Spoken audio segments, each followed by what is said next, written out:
de você ter conhecido essa belíssima apresentação do Emanuel Christian Veloso, cantor lírico e também flautista internacional, nós vamos então conhecer um pouco desse sanjoanense que ecoa a voz de São João para esse mundo. Emanuel, muito boa tarde. Boa tarde, muito obrigado pelo convite.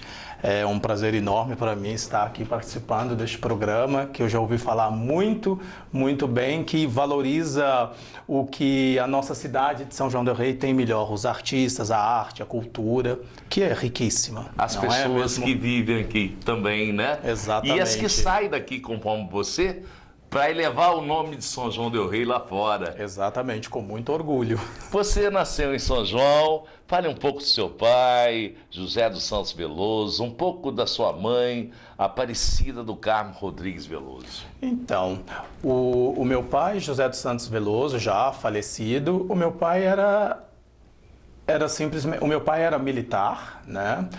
E a vida inteira no exército. E justamente eu acho que pelo fato de eu ter nascido em São João del Rei, na verdade foi um acidente. Foi acidente? Segundo ele dizia. Porque militares, eles têm essa vida muito nômade, né? Eles estão aqui neste quartel e aí são transferidos e aí fica um tempo aqui, um tempo ali. Eu não sei como é hoje em dia, mas na época, nos anos 80... Não é muito diferente isso. Não é muito diferente hoje não, né? Então foi isso, morávamos em Juiz de Fora, meu pai era lá do QG, do quartel-general. Ele era natural de Juiz de Fora, não? Não, o meu pai é natural de Congonhas. Congonhas, também cidade histórica, né? Próximo Mineira. daqui. Próximo daqui a 80 quilômetros, 90 quilômetros. E daí, mas com a rotina dele de militar, já foi para São Paulo, Juiz de Fora, me parece que até no norte do Brasil por alguns meses, assim. Ele contava na época. Mas aí ele foi transferido para o quartel-general, o 11º Batalhão de Infantaria de Montanha. Bom, e aí eu nasci. A minha mãe estava grávida. A sua mãe é natural daqui, Aparecida? A minha mãe é são joanense. São joanense, então ele conheceu sua mãe aqui? Exatamente, quando ele estava servindo aqui, o 11º Batalhão de Infantaria. E aí por aqui ficaram? Por aqui ficaram. Você tem mais irmãos? Tem José dos Santos Veloso, Lucas Leonardo Veloso, José dos Santos Veloso, seu pai, isso. Lucas Leonardo Veloso, seu irmão, isso. André Luiz Veloso, seu irmão. Exatamente, nós somos em 13 em casa. Puxaram você nessa arte musical? Não, eu sou exatamente o único... Ovelha negra. A ovelha negra da família, o único músico. Não, os meus irmãos, eles fazem... O meu irmão mais novo, hoje em dia, o mais jovem lá, ele também mexe, de certa forma, com música, mas é totalmente diferente. Ele é DJ, vamos dizer assim, ele toca música nas festas, ele tem a aparelhagem de som dele, que ele aluga, ele faz locução. Inclusive, ele ultimamente está até bem famoso aqui na cidade, todo mundo conhece ele por DJ Quinho. Faz muitas festas em Tiradentes aqui, mas é só nesse sentido. Ele não é músico, ele não canta, ele não toca instrumentos profissional como eu estudei. Mas tudo. É um profissional também da área musical, da cultura. Exatamente. Né? O meu outro irmão trabalha na secretaria, trabalhava na Secretaria de Saúde, trabalhou em uma gráfica e hoje em dia está mexendo com equitação, com cavalos, com fazenda. Então, é uma coisa realmente bem diferente. Bem diferente da área musical. Exatamente. E você nasceu em que região de São João que você foi criado aqui? Eu sempre fui criado ali no Tejuco. A nossa família, a família do meu avô, né, Joaquim Rodrigues Vale, que é... Mexia com material de construção? Não, aquele é o João Rodrigues. João Rodrigues. Mas o meu avô era do supermercado, que hoje em dia eles ficaram muito famosos, os meus tios, o Elson e o Galvão, ali da General Osório, por causa do supermercado. Todo mundo conhecia o supermercado do Elson, supermercado do Galvão, porque eles já existem, acho que desde de 1968, 69, começou com o meu avô e daí ele passou o supermercado para os filhos e eles continuaram. E existe até hoje em dia. né? Só que em menores proporções, porque já estão mais idosos, então... Estão mais light. Estão mais light, exatamente, né? O Elcio agora tem só parece que uma mercearia, e o meu tio Galvão é que continua com o supermercado do lado da casa de minha mãe. E a família sempre morou ali naquelas duas esquinas, na famosa esquina do bar do Zé da Bia, da época. Conhecidíssimo Zé da Bia, que é padrinho de batismo do meu irmão mais novo, do DJ Quinho. O Zé da Bia e a Mariana, sua esposa, são padrinhos de batismo do meu irmão mais novo. Então, por ser ali tudo muito perto, a participação da família num todo na educação, na formação de vocês, deve ter sido bastante forte. Exatamente. Teve, no caso, na formação, formação musical nem tanto, mas a nossa formação, sim. Educacional. Educacional, sempre, desde pequeno, todos sempre ouvíamos, né, que temos que estudar, ter uma profissão na vida e ser pessoas de bem, né? Como é que era a sua infância ali no Tijuco? Brincava de pique? Brincava de bola? Soltar pipa? Exatamente, tudo isso. Eu sempre digo para os meus sobrinhos, hoje em dia, para os jovens, né, que, desculpa vocês, mas eu sou muito grato de ter vivido naquela época, na época dos anos 80, que não havia celular, não havia computador, não havia internet, não havia nada disso. Por quê? Nós tínhamos tempo de as crianças se juntarem na rua, brincar de pique, bolinha de gude. Hoje eu acho que nem existe. Hoje em dia eu acho que... Eu não sei, eu acho que os jovens, as crianças nem sabem o que é isso, né? Jogar a bolinha de gude, fazer a bujaca, que chamávamos na época. Bujaca? Bujaca, o buraquinho onde jogavam as bolinhas, né? Isso é coisa do Tijuco, viu? Porque eu também acho, pode ser. Eu brinquei muito disso no Matozinho. Mas não existia essa. Uma bolinha tocar na outra e aí tinha que jogar ela dentro do buraco, da bujaca. Eu não tinha isso. Pode ser que isso seja uma coisa bem regional. Mas soltar pipa com os amigos e brincar de pique, pega, pique, esconde, pular corda, todas essas coisas. Então eu acho que eu aproveitei muito a minha infância, essa infância sem o high technology, né? Sem essa tecnologia, que hoje em dia as pessoas não conversam, né? Quase não conversam. Estamos aqui um do lado do outro, mas estamos aqui no WhatsApp, ou estamos fazendo alguma coisa, ou muitas das vezes estamos conversando um com os outros, mas eu aqui mandando mensagem para você aí, em vez de estarmos assim nessa conversa, interagindo por palavras, né? Isso hoje em dia mudou muito. Você estudou em que escolas em São João? Primeiramente, o pré, eu estudei na escola, no Bárbara Eliodora, que ainda existe até hoje, né? Sim. A escola Bárbara Eliodora. Depois, diretamente, eu fiz da primeira série naquela época, porque parece que eu fiquei sabendo que a nomenclatura mudou hoje em dia, mas naquela época a gente fazia primeira a quarta série, chamava-se primário, e teria o quinta a oitava. Então eu estudei da primeira série, a primeira e a segunda e a terceira série. Uma curiosidade que eu vou contar aqui. Neste íntere, o meu pai foi de novo transferido para São Paulo. E você teve que ir, não? E aí toda a família, todos nós fomos para São Paulo, para Osasco, e moramos lá durante um tempo. E aí eu fiz a primeira, a segunda série lá em São Paulo, em Osasco. Depois, o que acontece? Ele adoeceu, foi quando ele começou a ficar doente, e resolvemos voltar para São João del Rei, nesta época. Então foi aí que eu entrei na Escola Estadual João dos Santos, e lá eu cursei da terceira série primário até a oitava série. Terminando ali, eu fiz o segundo grau na Escola Estadual Cônego Oswaldo Lustosa, no Guarda-Mor. Você teve a oportunidade de estudar uma parte aqui, outra parte em São Paulo? Uma parte pequena em São Paulo, exato. exato. São Paulo. Mas sentiu diferença na parte do estudo de São Paulo, de Minas Gerais, da educação de São Paulo, educação de Minas? Sim, eu preciso lhe dizer uma verdade. Não sei hoje em dia, pelo fato de estar tanto tempo fora e já ter me formado há muitos anos, mas naquela época, no final dos anos 80, aqui era muito melhor. Quando eu vim para cá, para a terceira série, eu me achei um pouco fraco. Parecia que as crianças aqui sabiam mais do que eu. As crianças que tinham estudado a primeira e a segunda série aqui, do que eu lá. E você, pelo que me parece, por ter se tornado, né, um grande cantor lírico, grande flautista, é sinal que você é uma pessoa muito disciplinada. Ah, sim. Né? Sim, como me chamam às vezes de Caxias, né? Você é muito Caxias. Sim, porque eu sou muito sério, claro. Brincamos na hora que precisamos, né? Falamos umas bobagens, que é tudo normal. Faz é coisa parte do da brasileiro, vida, faz né? parte.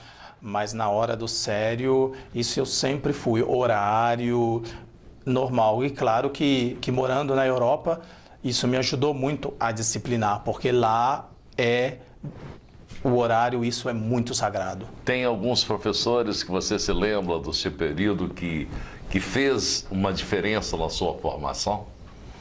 Sim, eu diria que na minha formação escolar, né? Você quer dizer agora nesse momento? Sim, eu me lembro muito de uma professora que foi muito importante para mim. Ela se chamava Isis, tia Isis na época, que foi minha professora da terceira série, com quem eu aprendi muito, muito, muito, muito. Ela dava aula de que matéria? Ela, naquela época, a terceira série era uma professora só que dava aula de todas as matérias. Né?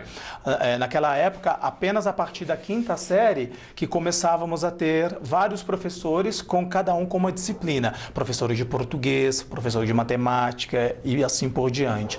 Mas até a quarta série, nós tínhamos um professor, uma professora, normalmente eram mais mulheres naquela época, não havia muito professores homens no primário, que davam todas as lições, religião, português, matemática, aritmética, né, chamava naquela época. Então, para mim, eu lembro muito dessa professora que marcou essa época da infância para mim, a Isis Eunice, a tia Isis. Foi muito importante para mim, na verdade. Quem me ensinou, né, vindo diretamente de São Paulo. A sua família muito religiosa e você Sim, bastante. Entrou na associação de coroinhas Dom Bosco da Catedral Basílica de Nossa Senhora do Pilar. Exatamente, exatamente. Eu fui coroinha da associação por mais ou menos 2 anos e meio. E o padre José Teixeira era o nosso mentor na época. E dali eu tive uma formação religiosa muito, muito, muito abrangente, muito. Porque ele era uma pessoa muito boa, mas ele era aquele sistema antigo, ele era rígido, ele era sério. E nós tínhamos lema na Associação dos Coroinhas.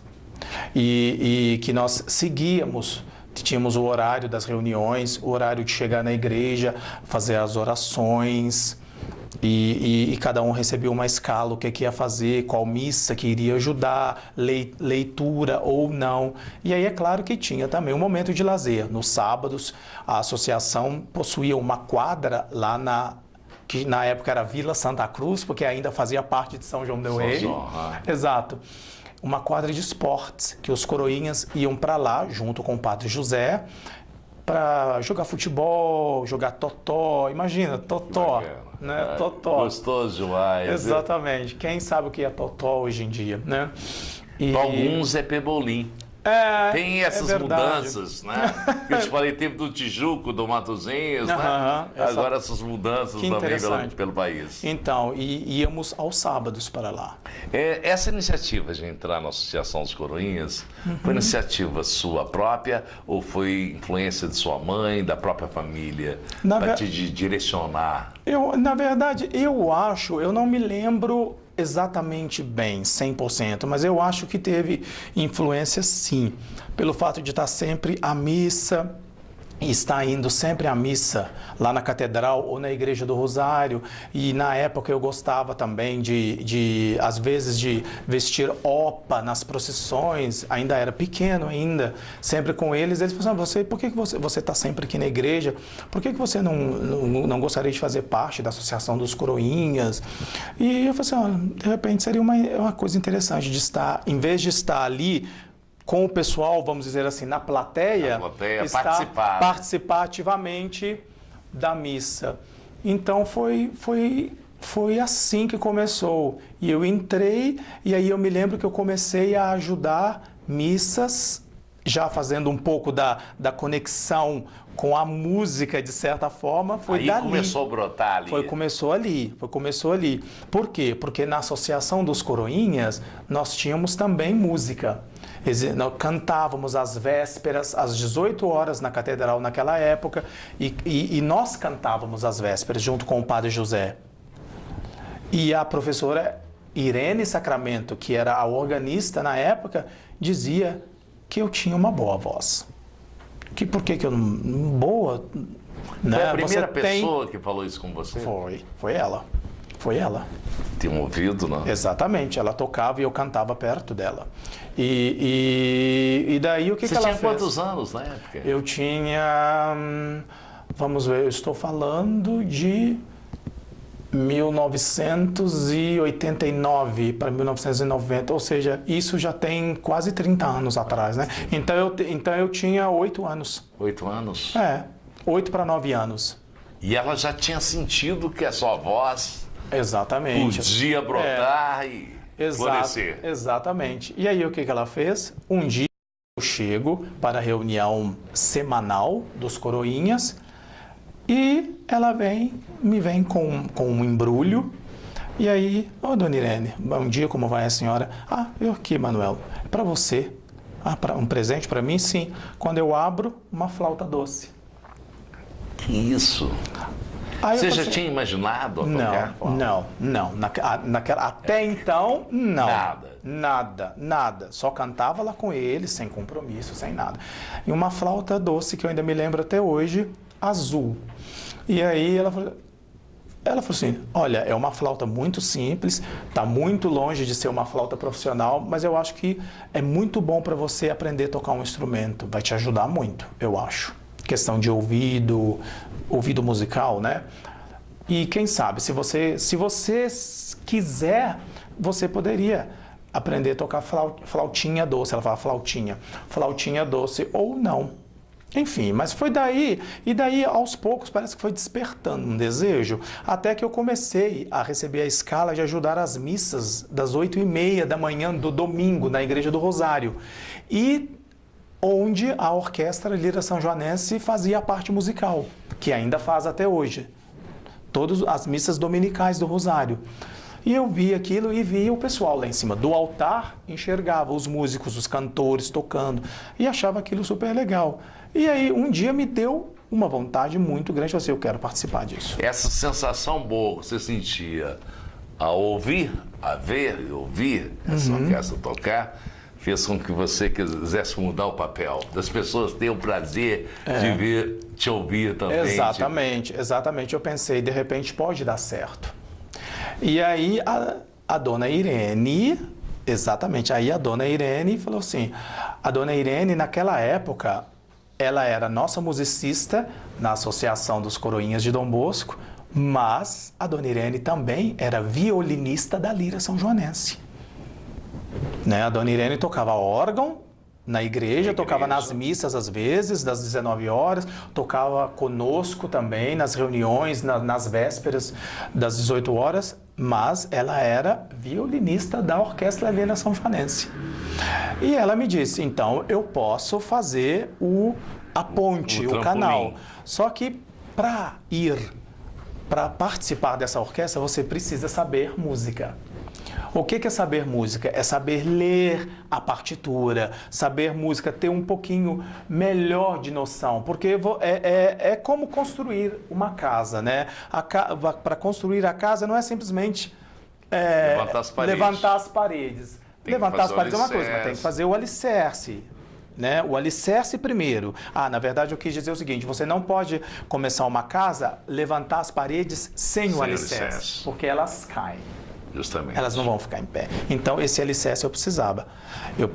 Ela via que eu tinha, mas eu ainda precisava dar aquela polida, né? Então, foi quando a tia Bebel, a professora Anisabel Nunes Rodrigues, entrou na jogada, porque ela já tinha uma escola de música na época, que estava dando super certo, é uma pessoa maravilhosa, e daí foi feito o contato meu com a Anisabel, com a Bebel. Isso para tocar flauta? Para aprender música. Por enquanto não tinha nada de flauta na jogada, nada, porque eu queria entrar lá para cantar, né? Quando eu cheguei na casa dela no primeiro dia... Você tinha quantos anos? 9 para 10. 9 para 10. Exatamente, 9 para 10. Quando eu cheguei na casa dela para ter aula, porque ela dava aula para mim na casa dela, na rua Santo Antônio, número 5, eu mostrei a flauta para ela, que a dona Irene tinha me dado. E a Bebel era flautista da Orquestra Lira São Joanense. Uma coisa foi desencadeando, ligando a outra. Como é que se explica isso, hein? Pois é, boa pergunta. Difícil, né? Difícil saber a resposta. Isso a gente vai ficar sem resposta, mas as outras você vai dar pra gente. Exatamente. Né? Aconteceu, né? Eu acho que tem influência aí, né? Alguma energia, influência de Deus, né? Enfim. E aí eu mostrei a flauta. Eu sou flautista. Eu toco flauta transversal na Orquestra Lira São Joanense, mas eu ensino a flauta doce também. E aí ela me incentivou. Para um cantor, é muito importante saber tocar um instrumento também, por causa do ouvido. E realmente ela tinha completamente razão. Matou a charada. Matou, porque eu sou agradecido, muito agradecido a ela até hoje pelo fato de ter me dito esta frase. Porque realmente faz toda a diferença. Ela foi o alicerce para você chegar onde você chegou. Ela foi a base de tudo. Ela foi a base de tudo. Sim, eu fiquei na casa dela durante uns 4, 5 anos, fazendo aula semanalmente de teoria musical, leitura de partitura, de flauta. Entrei pro coral dela, ela tinha um coral também na época, fora, me levou para lira. Então, começou a partir disso. Nós vamos a um pequeno intervalo e daqui a pouquinho a gente volta com essa história maravilhosa desse São Joanense que ecoa a voz de São João pela Europa, Emanuel Christian Veloso, cantor lírico e flautista internacional. Pois bem, direto aqui do VCD Estúdio, transmitindo pela Ecológica FM, a rádio que faz da sua história a diferença. Estamos hoje aqui dando sequência ao nosso programa com a história desse cantor lírico e flautista são joanense, hoje internacional, Emanuel Christian Veloso. Através dessa professora, tia Bebel, né? Exatamente. Partiu qual caminho do Emanuel? Exatamente. Então, eu estive ali na casa dela, da tia Bebel, durante, eu acho que, no mínimo 4 anos, fazendo aulas, as aulas de teoria, as aulas de flauta, aulas de canto, porque nós dividíamos as aulas. Começávamos com a teoria, aprendendo a ler a clave de sol, os princípios básicos que um músico precisa. E a disciplina fundamental. Eu acho que o talento, conforme você, às vezes questiona um pouco isso ou não. Exatamente. Só o talento, vamos dizer assim, Deus dá o talento, mas nós temos que ter disciplina e também temos que continuar. Justamente a disciplina eu acho que faz a pessoa desenvolver este talento, porque senão ele não vai. Não adianta você ter só o talento, tem que desenvolver. E eu tive essa grande sorte de encontrá-la, que, como se diz, ela confiou no meu talento e apostou em mim, vamos dizer assim, que eu teria futuro, que eu teria talento, e eu comecei a fazer aulas ali. E dali eu fui para a orquestra e continuei com ela, continuei no coral dela, e como eu falei, dividíamos a aula, eu tinha aula de teoria musical, aulas de flauta e aulas de canto. canto e solfejo. Que isso foi uma coisa que fez toda a diferença na minha vida. Aprender a solfejar como cantor, porque é uma coisa muito importante. Solfejar, para as pessoas que não sabem, como se diz, é a capacidade de você pegar uma partitura musical e conseguir ler, tipo, com as tonalidades, sem precisar da ajuda de um instrumento. Que isso é uma coisa muito difícil. Como se fosse uma capela. Exatamente, é o cantar a capela. Você vê a partitura lá e você, olhando, você já consegue discernir o que é a tonalidade, né? Tarará, tarará. E através disso você já consegue, tipo, ler uma coisa. Lá, sol, lá, fá, mi, fá, sol, lá, si, lá. Uma coisa mais ou menos assim. Sim. Que muitos cantores, para poderem cantar esta melodia, necessitam um instrumento para ajudar. Só que para a pessoa que aprendeu a solfejar desde o início, a melodia, o som já está aqui. Já está na mente. Tudo, a música é também memória. Memória musical. Isso é uma coisa que eu sou muito agradecido a ela, desde o início. Você aprendeu lá e depois teve a oportunidade. Primeira participação, você se lembra da primeira participação sua numa orquestra? Foi na Lira? Foi na Lira São Joanense. E como é que foi essa sensação de você, que era um apreciador, a fazer parte desse teatro? Porque é um teatro. É um teatro, claro que é, claro que é. Foi maravilhoso, eu ainda me lembro até hoje. E naquela época eu ainda era jovem, tinha 10 anos e a minha voz não estava mudada. Eu ainda falava fino, ainda cantava mais fino. Então eu não sentei diretamente junto com os homens no tablado lá em cima. Eu sentei junto com as mulheres, porque a minha voz igualava a delas. Sim.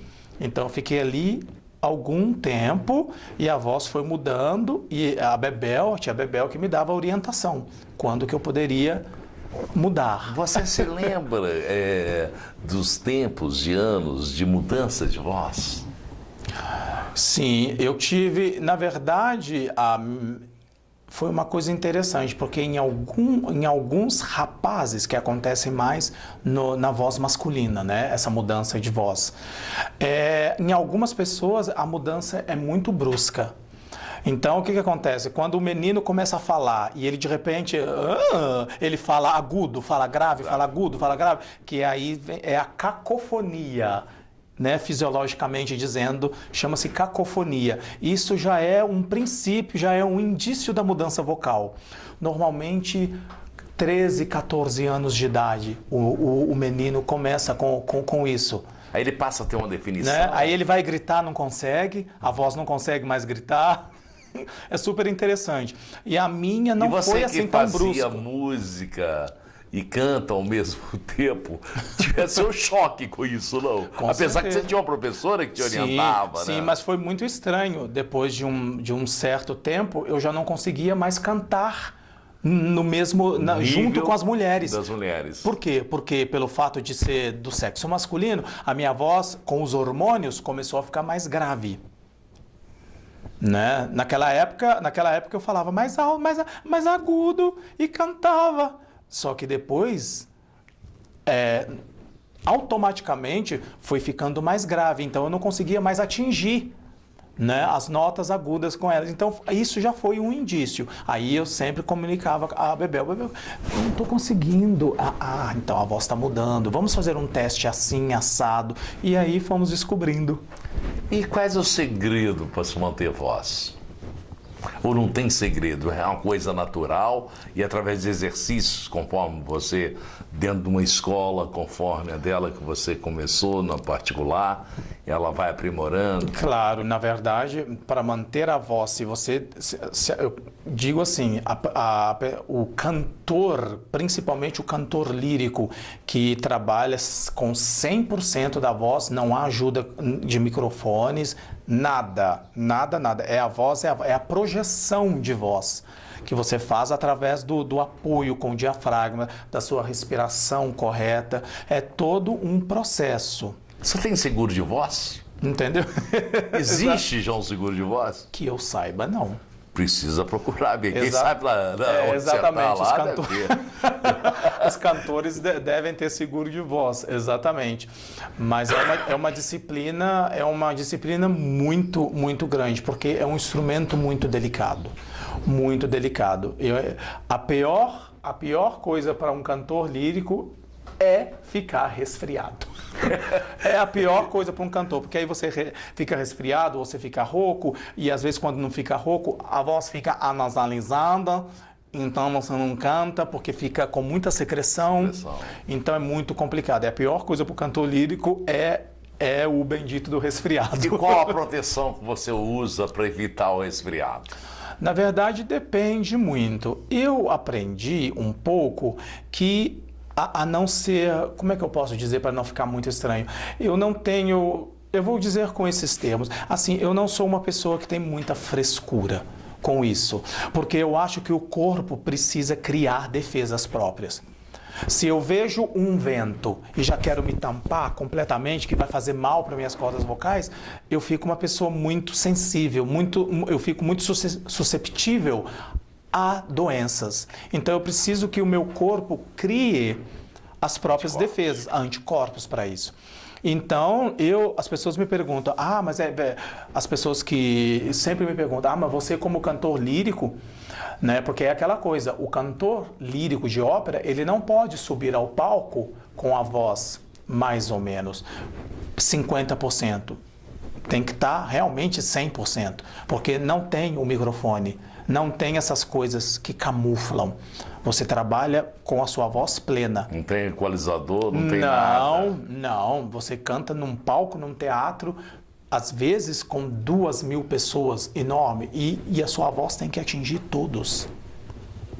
É uma coisa muito bonita, mas ao mesmo tempo é aterrorizante. É Como uma faz responsabilidade isso? muito grande. Você tem um show marcado, né? Exatamente. E se acontece alguma coisa, baba. Acontece porque todos somos seres humanos.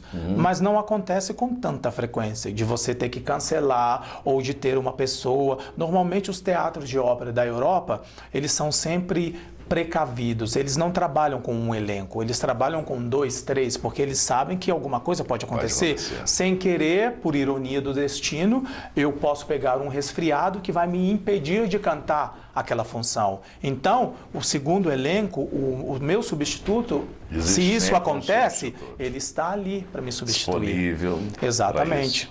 Graças a Deus, até hoje nunca aconteceu comigo. Tem o titular e tem o reserva. Exato. Para substituir da mesma altura para poder funcionar bem. Claro, isso tem que ter, é uma coisa muito importante. Mas eu não tenho muitas frescuras. As pessoas sempre me perguntam, então você não pode tomar um sorvete, você não pode tomar uma cerveja gelada, você não pode fazer isso? Eu falei assim, pode e eu faço. Eu tomo meu sorvete até no inverno, porque na Europa as pessoas tomam sorvete no inverno, né? Muito interessante. Tomo porque o corpo precisa criar os anticorpos, a defesa própria. Isso é muito importante. Você, depois de se tornar aluno, você largou a tia Bebel e passou para o conservatório ou continuou com os dois? Exatamente. No início, eu continuei com os dois, fazendo paralelamente. Porque ela mesma me disse que seria importante que eu fosse para o conservatório, porque o conservatório é a escola padronizada de música do governo. É igual uma escola normal. Só que o conservatório era a escola de música. Então, eu iria, talvez, no futuro, precisar daqueles papéis. Então, eu fui para o conservatório, mas continuava fazendo algumas aulas com a tia Bebel paralelamente. Mas para o conservatório. Mas só que uma coisa interessante, pelo fato de ter estudado com ela tanto tempo... Você já estava num nível Exatamente. maior. Quando eu cheguei no conservatório, eu não entrei no início. Eu não comecei da estaca zero. Eu fiz uma prova e já me colocaram direto na 8ª série. Eu pulei a primeira, segunda, terceira, a quarta, a quinta, a sexta e a 7ª. Puxa vida, que adianta, hein? Exatamente. Ou seja, ela foi realmente uma boa educadora, uma boa professora. E conseguiu te colocar extremamente competente. Exatamente. Então, eu fiz uma prova de teoria musical, eu fiz uma prova de canto e uma prova de flauta. Você tinha quantos anos nessa época? 12. 12 anos. Exatamente, 12. 1991, 92. E exatamente. daí você se tornou professor rapidamente. Isso. Aí eu estudei, né, e terminando os meus estudos, eu justamente, me falaram, aí eu fui ser professor. Aí eu já, de aluno para professor do conservatório. Exatamente. Professor de canto e canto coral.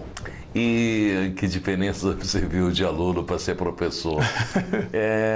Desse aluno ali, daquele próprio conservatório que adiantou tanto assim, você conseguiu ver algum tipo de deficiência que havia naquele período e conseguiu colocar isso como professor para esses alunos seus? Sim, com certeza, porque eu me lembro que na época que eu era aluno, existia assim, o ensino de lá era bem diferente do ensino que eu tinha com a Bebel, com a tia Bebel. Que né, o dela era mais particular, o outro era mais em grupo, né? Exatamente. Então, assim, ali era eu e ela. Então, ela sabia como eu era, quando podia passar para frente, eu precisava repetir, revisar. E ali, em grupo, no conservatório, você sabe muito bem disso, as pessoas são diferentes e têm níveis de aprendizado diferentes. Uns são melhores, mais rápidos, a outra pessoa é um pouco mais lenta. Uns são mais disciplinados, outros nem tanto. Eu sempre gostei de estudar muito, leio muito, adoro, né? Sou interessado em línguas também, então isso sempre, esse intelectual sempre me ajudou muito nessa disciplina e também no aprendizado. Então eu via deficiências no sentido assim, dessa coisa da diferença de alunos e alguns professores um pouco lentos. Então quando eu fui ser professor, eu tentei justamente fazer uma reviravolta, mudar a estrutura. Isso, a estrutura do negócio e ser mais objetivo.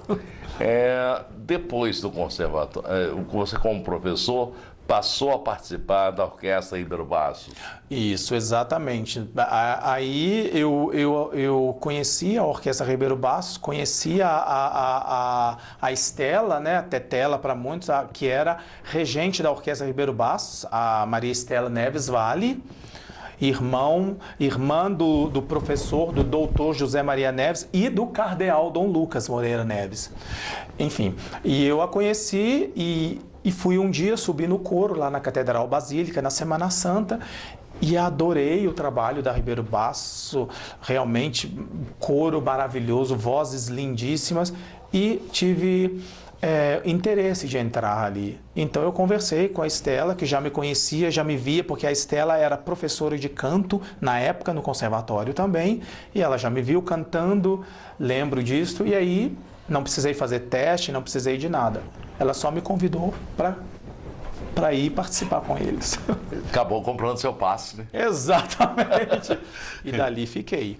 Você fez bacharelado no Conservatório Brasileiro de Música. No Rio de Janeiro. Rio de Janeiro. Exatamente. Essa iniciativa foi sua? Foi minha, porque neste ponto da minha vida, que eu já era professor do conservatório, eu já tinha convicção que eu queria ser realmente músico, viver como da profissão, música. Viver da música.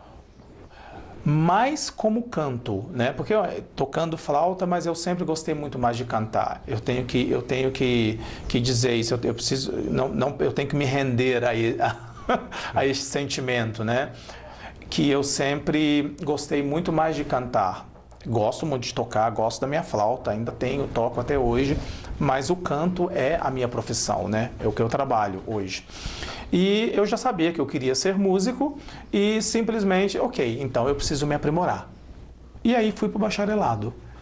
Comecei o bacharelado no Rio de Janeiro, no Conservatório Brasileiro. Dava aulas aqui segunda, terça e quarta e 2 vezes por mês ia para o Rio de Janeiro para fazer aulas quintas, sextas e sábado. E que diferencial que você viu no bacharelado que você ainda não tinha encontrado aqui, ou muito que você já tinha vivido aqui? Na verdade eu já tinha uma vivência muito grande de música, mas lá no Rio de Janeiro, cidade grande, muitas pessoas de diferentes. Então eu tive a oportunidade de conhecer grandes professores de canto, de música de câmara, outros alunos de outros lugares do próprio Rio de Janeiro, que eram músicos, cantores excelentes. Então essa troca de figurinhas, essa troca de informação, né? E era ensino superior. Então assim, nós estudei muito mais profundamente a música, e o Rio a é a técnica capital vocal. da música, né? O Rio é a capital da música. Exato. Em termos total, né? Exatamente. Da arte do Claro, Brasil. Tá no Rio de orquestras, Janeiro, o Teatro Municipal Maravilhoso. maravilhoso lá. A minha faculdade era bem próxima ao Teatro Municipal, então sempre tinha acesso. Então ali eu estudei música mais profundamente, e essa troca de figurinhas, essa troca de conhecimento com outros alunos do mesmo curso que eu fazia, isso foi maravilhoso. Pois bem, mais conhecimento dessa história maravilhosa do São Joanense, que ecoa a nossa voz pelo mundo, Emanuel Christian Veloso, a gente vai ver daqui a pouquinho. Pois bem, gente, voltamos aí com Páginas da Vida de hoje pela Ecológica Rádio, que é onde sua história faz a diferença. Hoje com Emanuel Christian Veloso, cantor lírico e flautista internacional. Você teve... Como que foi a oportunidade de você participar da Orquestra Sinfônica do Estado de São Paulo, a OSESP? Então, foi uma coisa muito interessante. Eu já estava prestes a terminar o meu bacharelado, e aí um dia, eu chegando para ter aula lá no Conservatório Brasileiro de Música, eu vi um folder pregado lá nos avisos na parede, né, que dizia vendas, compras de instrumento, apartamentos para alugar, coisas da escola. E tinha lá um aviso, um folder dizendo da prova, que eles estavam precisando, iam fazer audições para o coro da USESP. Então eu falei, a minha professora de canto na época, a Patrícia Pérez, ela falou assim: olha, Manuel, a USESP, o trabalho da Sala São Paulo é o melhor do Brasil e da América Latina. É considerado, e ainda é até nos dias de hoje. Então, assim, eu acho que você deveria se inscrever. Não se preocupe se você não passar agora, mas você, de repente, você passa numa outra. As derrotas fazem parte da vida também, né? Assim, claro, com certeza. Então, enfim, eu me inscrevi, fiz a prova e fui aprovado. Puxa vida, de primeira. E fui aprovado. Fui aprovado para os 2 coros da OSESP, porque se a sua prova não fosse tão excelente, boa, você ia para o coro sinfônico. Mas se você conseguisse a nota máxima em solfejo, que é aquilo que nós falamos no início, essa coisa de ler a partitura, você ia para os 2 coros. Por quê? Porque você trabalhava um pouco mais, fazia repertórios diferentes e o salário era dobrado. E eu consegui fazer parte dos 2. E viver da música. E viver da música muito bem. Me mudei para São Paulo. Com outra estrutura. Com outra estrutura, exatamente. Aí já estava graduado pelo Rio, já com diploma de bacharel, e vivi em São Paulo de 2003 a 2010, trabalhando na OSESP. Você teve a oportunidade de apresentar concertos? Sim, apresentávamos na Sala São Paulo, eu cantando no coro, e também tive muitas oportunidades de cantar lá como solista também, na Sala São Paulo e com outros grupos dentro da cidade e do estado de São Paulo, por várias e várias vezes. O período de trabalho para se fazer uns shows, ensaios, são longos? Podem ser. Na verdade, a rotina de trabalho de um cantor é o seguinte, porque a voz, como você também é um profissional da voz, você sabe que uma hora ela precisa descansar, né? Uma hora ela pede, não, agora já está pronto. No caso, os cantores, a nossa rotina de trabalho, por exemplo, lá na OSESP, mesmo lá no nosso teatro na Alemanha, é o seguinte: ensaiamos durante a manhã, paramos no período da tarde e fazemos as apresentações à noite. Ou, quando não temos apresentações, fazemos ensaios pela manhã e ensaios durante a noite. Mas às tardes é para o repouso vocal. Total. Exatamente, 4, 5 horas precisa o repouso vocal e depois retomamos Se as as pessoas atividades. quiserem falar com você na tarde, não fale. Seria melhor não, com raras exceções, sim, mas eu procuro ficar tranquilo, resolver minhas coisas, mas não precisa de ficar falando, né? Exatamente. Perfeito. E aí, como é que surgiu a oportunidade da Europa de você participar, fazer o mestrado, né?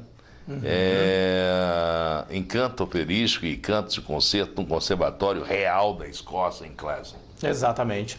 Tudo começou através de um masterclass que um dos cantores que estavam cantando conosco lá na Sala São Paulo, estávamos fazendo uma ópera em forma de concerto, sem cenário, sem vestimentas, só em forma de concerto. Então, eu lembro que depois, alguém pediu a ele para dar um masterclass de canto. E eu simplesmente dei o meu nome e falei assim, eu gostaria de participar também, né? Cantar para ele, para ver o que ele acha, se eu posso continuar na minha profissão, se eu tenho que mudar de profissão, assim, brincando, né? E aí eu fui, né? Era um cantor inglês na época, ele era inglês e estava cantando conosco em São Paulo como convidado.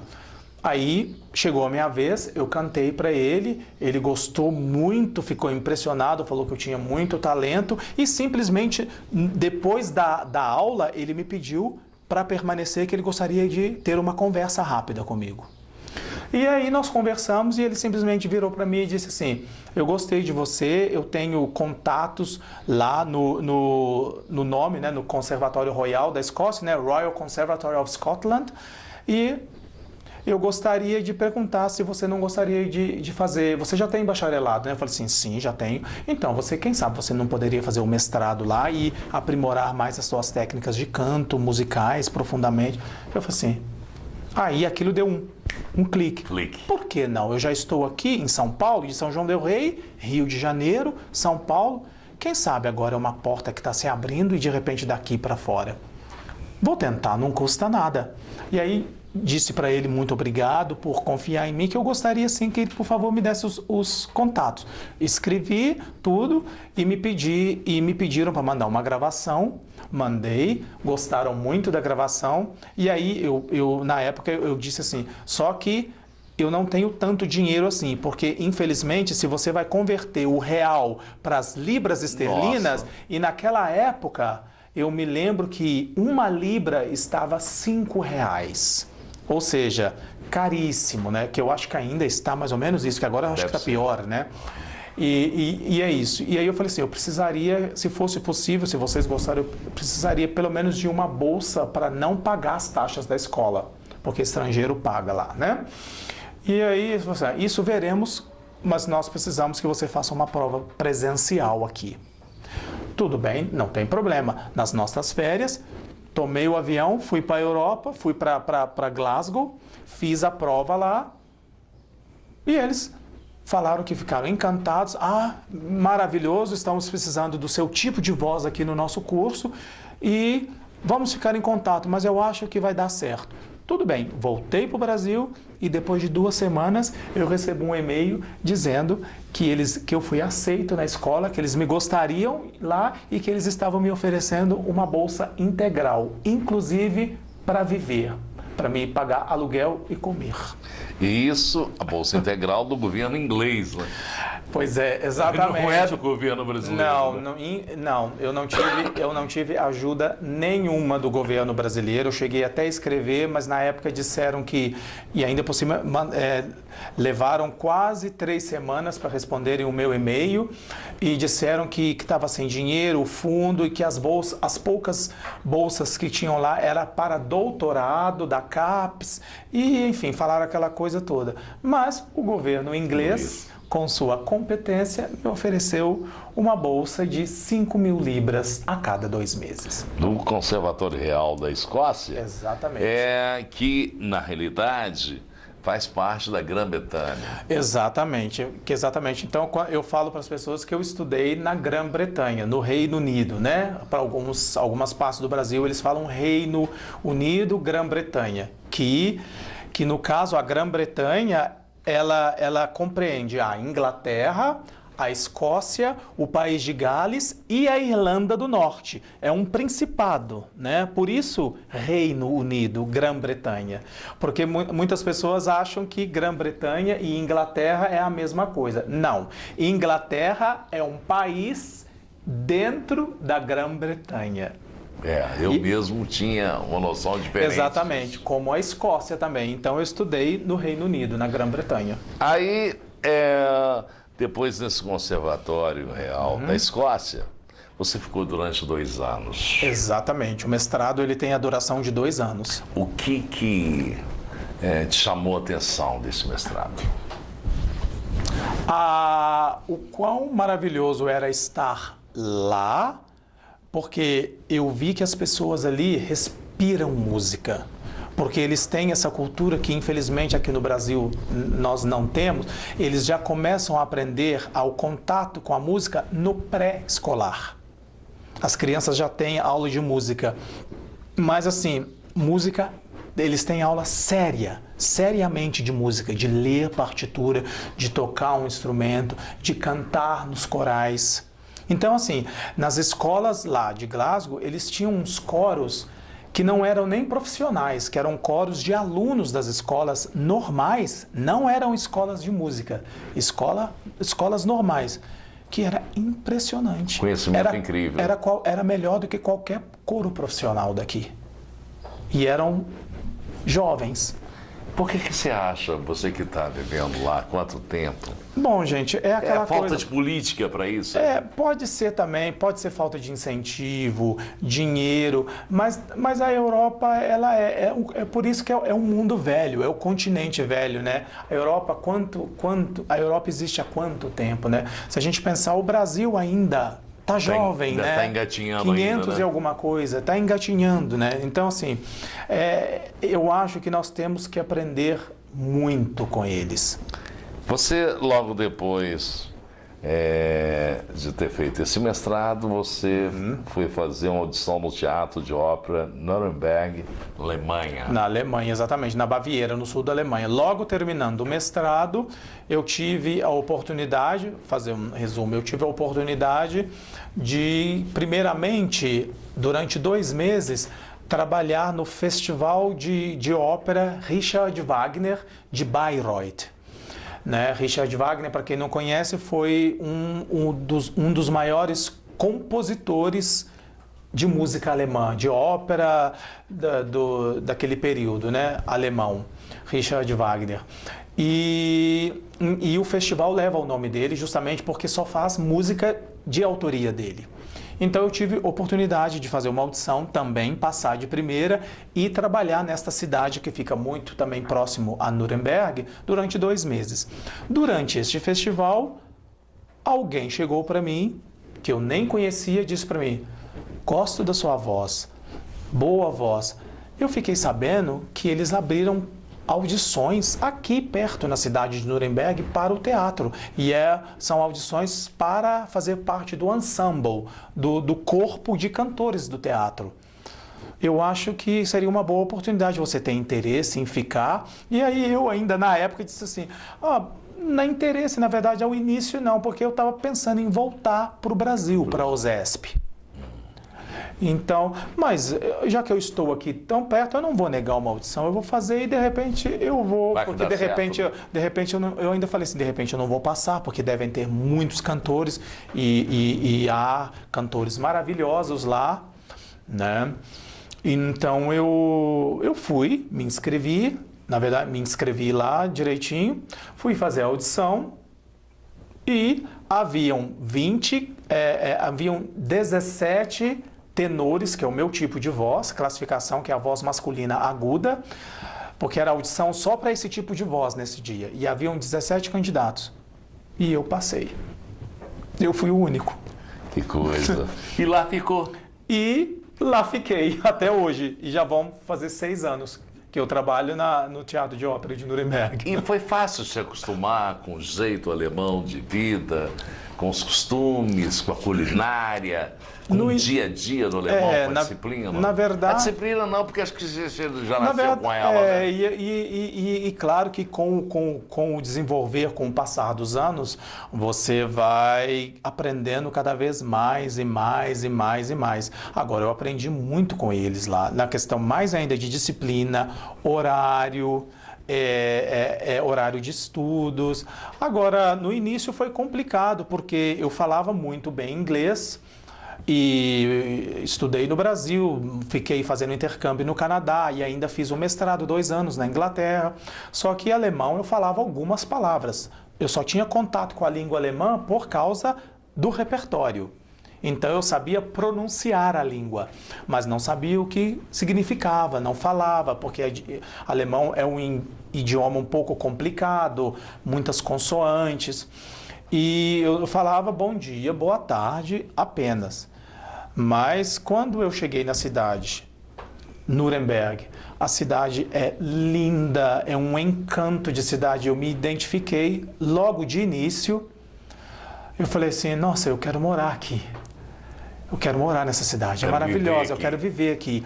Organização, segurança, isso é uma coisa muito importante, né? A segurança, você não ter problema com achar, não ter qualquer hora da noite, você anda, você faz tudo. Tranquilo. Não tem problema de nada. Claro que existe violência em qualquer lugar do mundo, mas você ouve falar, a cada 3, 4 meses, você ouve falar em um assalto. Infelizmente, para nós aqui, isso seria perfeito. Acontece não sei quantos mil, 15 em 15 minutos, né? De 1 em 1 minuto nesse Brasil, né? Segundos. Triste, segundos, é triste falar isso, mas é a realidade. Então, eu me identifiquei, então eu me propus, desde o meu primeiro dia de trabalho em Nuremberg, eu me propus a aprender severamente, a estudar e aprender a língua. E foi o que eu fiz. E o seu lazer lá na Alemanha? Qual que é? O meu lazer é também música, né? É fazer música, não tem jeito. Mas o meu lazer eu vou muito ao cinema, eu gosto muito de ler, eu adoro viajar e é uma coisa muito importante, muito legal, porque a Europa, em relação ao Brasil, a Europa é muito pequena, né? Então você consegue, num raio de 300 quilômetros, você consegue mudar de país. E é uma coisa muito interessante que a minha cidade é no sul da Alemanha, como eu disse, na Baviera. E nós estamos exatamente a 300 quilômetros de Praga, na República Tcheca, na mesma linha, que você viaja horas de trem, você está em Praga, você está com uma outra cultura completamente diferente, uma língua completamente diferente, o comportamento das pessoas em apenas 300 quilômetros. Cultura diferente, tudo. Aí, se eu viajo 600 quilômetros para o outro lado, eu chego na França, que também é outro costume, é outra língua. Você pode tomar café na manhã num, almoçar no outro, jantar no outro. Exatamente. A cidade que eu moro é muito bem localizada, porque eu estou próximo à República Tcheca, eu estou próximo à Áustria, ao norte da Itália, à Suíça e do outro lado à França. E como é que o brasileiro é visto lá? Você que tem, você tem outros contatos, tem outros brasileiros que vivem nessa mesma cidade Existe. Você tem contatos? Tenho. Porque hoje eu estou achando que você pensa mais em alemão do que em brasileiro. Na verdade, até às vezes é engraçado, mas quando eu chego agora, não, porque eu já estou aqui há 2 semanas e meia. Mas às vezes eu tenho até dificuldade na oratória mesmo, porque eu vou falar com as pessoas e de repente vem as palavras em alemão. Some as palavras em português da minha cabeça. O raciocínio fica estranho. Mistura. E, inclusive, aqui na nossa conversa mesmo, já teve alguns momentos que veio. Só que aí eu consigo continuar. Porque é muito engraçado. Porque o cérebro trabalha assim, automaticamente. É muito interessante isso, é uma coisa muito louca, às vezes eu falo. E existem outros brasileiros lá, sim. Tem um outro brasileiro que trabalha comigo lá na Opera House de Belo Horizonte, é mineiro de BH, é cantor também.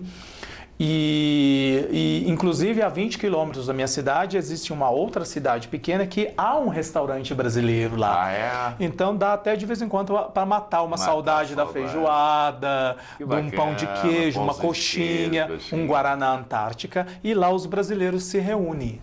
Que bom. Então, é muito bom de vez em quando. E será que São João del Rei terá a honra de um dia ter a oportunidade de você mostrar sua arte aqui? Ah, com certeza. Eu já fiz bastante. Eu faço normalmente, todos os anos que eu venho de férias, eu costumo fazer alguns concertos, ou aqui ou na Matriz de Santo Antônio, em Tiradentes, com as minhas amigas Salomé e Maria Amélia Viegas. Só que este ano as datas não coincidiram, bateram. Não foi possível. Mas não foi possível fazer. Mas já estamos conversando e com certeza o ano que vem, em agosto, faremos. Porque também, ano que vem, acho que até é importante falar aqui rapidamente, uma coisa muito importante para São João del Rei, que o ano que vem faz exatamente 200 anos de nascimento do grande compositor são-joanense, o Padre José Maria Xavier, que é o patrono do nosso conservatório de música aqui. Fantástico. Exatamente, 23 de agosto de 1819. Então nós teremos festa aí. Exatamente. Semana do patrono com concertos, e eu já disse que eu gostaria de fazer, porque ele tem coisas muito bonitas para coro, orquestra e solo. Eu gostaria muito, infelizmente nosso tempo está acabando. Foi ótimo te conhecer. Muito obrigado pelo convite. E espero que você tenha cada vez mais sucesso lá na Europa e possa levar cada vez mais o nome de São João del Rei para aquela terra linda e maravilhosa e super desenvolvida. Mostrando que São João também tem desenvolvimento. E como São João del Rei é uma terra de talentos maravilhosos.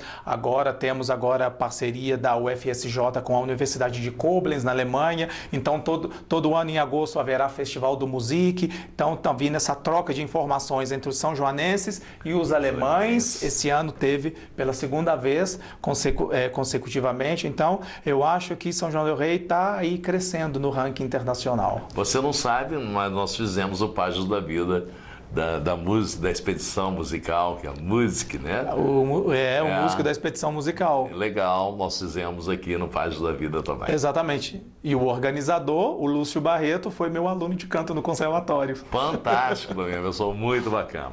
Pois bem, gente, assim, infelizmente a gente vai ficando por aqui, voltando em breve com mais um Páginas da Vida. Tchau, tchau.